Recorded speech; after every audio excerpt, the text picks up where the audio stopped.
Boruto n'est plus humain. Depuis que Momoshiki l'a marqué du Kama, tout est déjà terminé.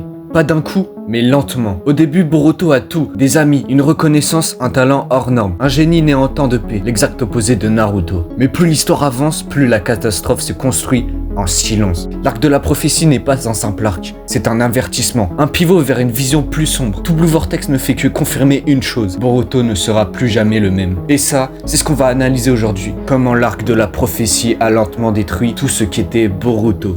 Salut les frères. En deux spies, juste pour vous prévenir que cette vidéo contiendra du spoil de tout Blue Vortex, de tout Boruto bien sûr. Et c'est ma première vidéo les gars, j'espère que ça va vous faire kiffer. Allez, fin du Genjutsu.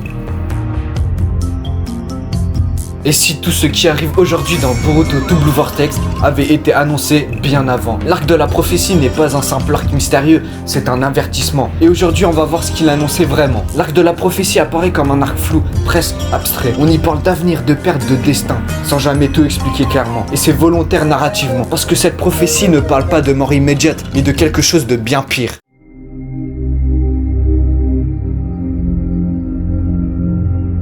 Personne n'a de pouvoir. C'est Eida qui décide. L'arc commence déjà fort. Eida et Daemon vont faire leur arrivée à Konoha. Et à ce moment-là, il n'y a aucun moyen de les arrêter. Ce sont les créatures les plus puissantes du monde.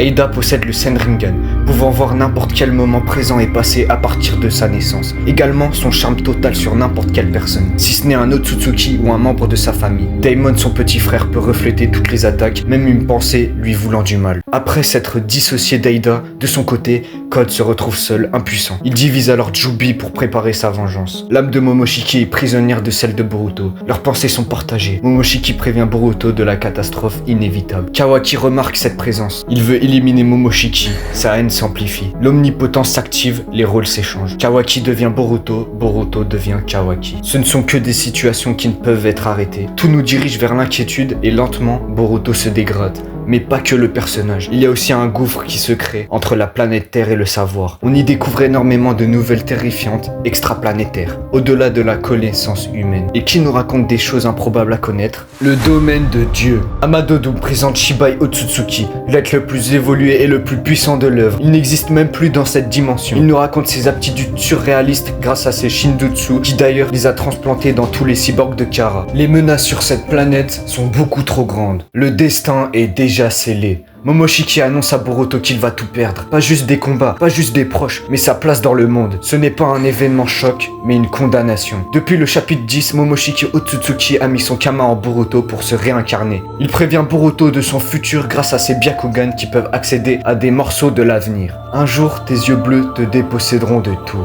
Depuis là, il faut savoir que théoriquement, l'avenir de Boruto est scellé. Il n'y a aucun moyen d'arrêter la transformation en Otsutsuki, et ça, Amado l'a clairement témoigné. Le Kama est une menace constante. Kawaki crève l'œil de Boruto. D'après tout Blue Vortex, Kashin Koji avait vu grâce au Jippo les 10 directions la mort de Boruto et Sarada à ce moment-là. Kawaki va tout faire pour éliminer et protéger Naruto. Mais Kawaki est dans l'extrême. Il a enfermé Hinata et Naruto dans une autre dimension où le temps est arrêté. Boruto commence à perdre comme l'avait annoncé Momoshiki. Ses parents, son œil et son frère Kawaki. Ne t'es-tu pas demandé combien de fois la mémoire de l'humanité avait été modifiée?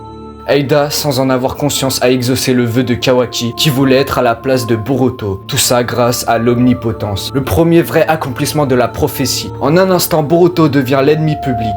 Il n'a rien fait, mais il a tout perdu. Et c'est là que la prophétie devient intelligente. Elle ne détruit pas Boruto physiquement, elle détruit sa réalité. Kawaki est comme un catalyseur. Kawaki n'est pas juste un antagoniste, il est l'outil du destin, celui qui accélère la prophétie. Là où Boruto subit, Kawaki agit. Et chaque décision de Kawaki rapproche Boruto de l'isolement total.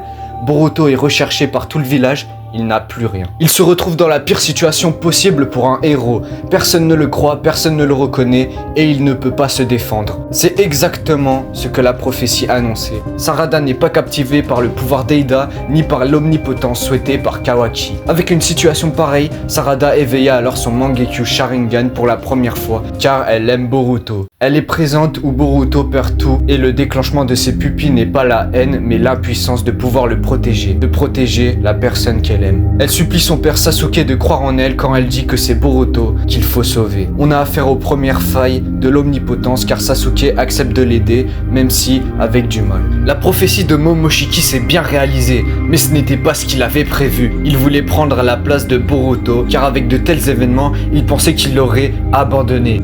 Mais Boruto est le fils de Naruto, il a la volonté du feu en lui, et il n'abandonnera pas si facilement son corps et sa vie. Momoshiki perd espoir de revivre en Boruto. Il sera à tout jamais bloqué dans le corps de Boruto. Et Boruto Two Blue Vortex confirme cette situation. L'arc prophétie apporte énormément de changements majeurs. Kawaki qui s'attaque à Boruto, l'omnipotence d'Eida, la menace que Code va apporter, les explications d'Amado sur Shiba Yotsuki. Boruto prend de toutes nouvelles dimensions. Et tout ça détruit Boruto. Le ressenti de l'œuvre change complètement, et Two Blue Vortex confirme ça. Dans Two Blue Vortex, Boruto est calme, froid, maîtrisé. L'arc de la prophétie n'était pas un arc de teasing, c'était un contre-narratif.